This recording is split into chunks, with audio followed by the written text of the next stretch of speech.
Right. So firstly, it's a real pleasure to be at CCUB again, and I think your question is very pertinent.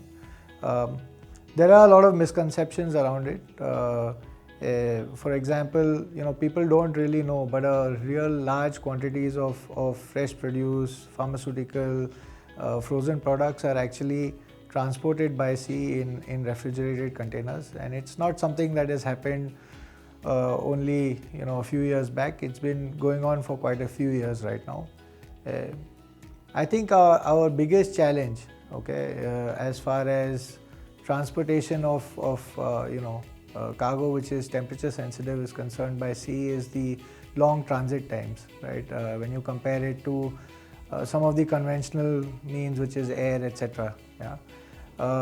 I can tell you that the maritime industry has over the years invested in a lot of things: smarter containers, bigger ships, faster routes, hub and spokes, etc.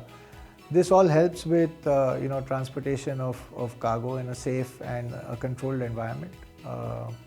If you look at where we are poised today out of India, most of the major commodities that can take a slightly longer transit are being transported in some form or shape or quantities by sea, right? So I think maritime has come a long way. If you look at steady growth, of about 8 to 10% almost every year, barring the 1 or 2 years where you've not had a good crop or whatever.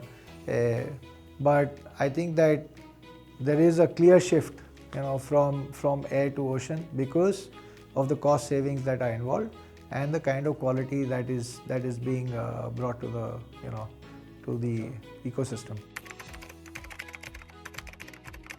Right. See, I mean, let's delve a little bit into what a customer really wants, right? When I look at a customer that ships in refrigerated containers, they're looking at firstly reliability and quality, right? So, and how do you really measure quality, right? You measure quality through tools that offer visibility throughout the journey. So we all know that there are many handovers, when it comes to multimodal transportation. One of the things that we at Maersk have done is that we've invested a lot in something called as RCM, which is remote container management. Remote container management not only allows us to make interventions, as and when the containers are en route through satellite, but also offers visibility to a lot of the customers that are using our containers throughout the journey. So just to give you an example, a pharmaceutical container that moves out of Hyderabad, once it's plugged in, even on the road journey, you can actually see whether the container is on, what are the kind of temperatures that are being maintained. Throughout the sea journey, you can see that all the way to the end. So I think that these things enable for a more reliable solution on ocean. So I mean, see, we have services to all over the world, but if you were to ask me some of the major trade lanes that for cold chain from India, the big ones are of course US, Europe, and then there's a lot of cargo that moves into the Middle East as well as Southeast Asian markets, right? One of the challenges and one of the topics as well today is with the geopolitical situation, right? With Suez shutting down, transits have increased dramatically. That puts a lot of pressure on cost to serve, because at the end of the day, ships are plying between destinations with longer routes. Shipping lines are having to put more ships into services so that we can offer weekly rotations. That being said, I think technology is what saves us today, right? So we are able to offer, like I said, seamless technology. Another example I'll give you is that there's always an interchange between road and finally getting onto the ship. In Maersk, we have a quality management system that has been put in place, where we worked out very clear SOPs, with the terminals, with the rail operators, with our truckers. These controls help us to maintain an integrated supply chain, integrated cold chain supply chain. Yeah. So, I mean, one of the really, I would say, old partnerships and partnerships that have really helped the industry is our partnership with Container Corporation of India, for example.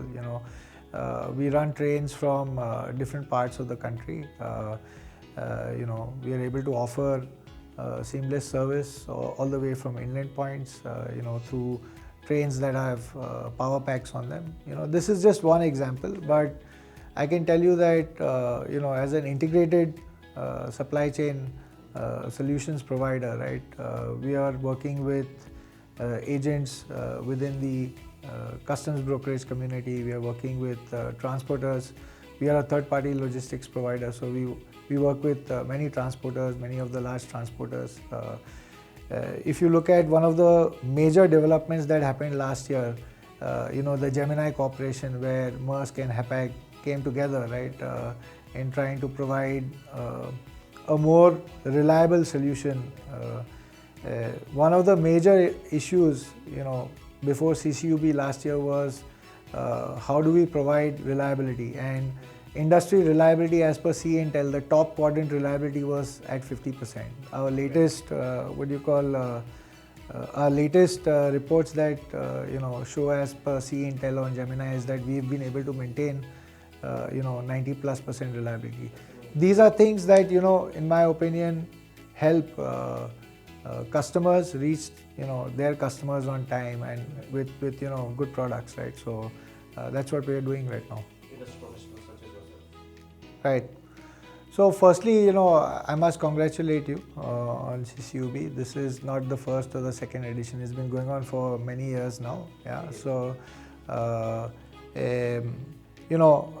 when industry people get together, right, there's so much cross-pollination of ideas, right? So, I think that it's only fair to say that getting people together, sharing best practices only strengthens the industry, right? So, I'll give you a good example of the the session that we are going to have today.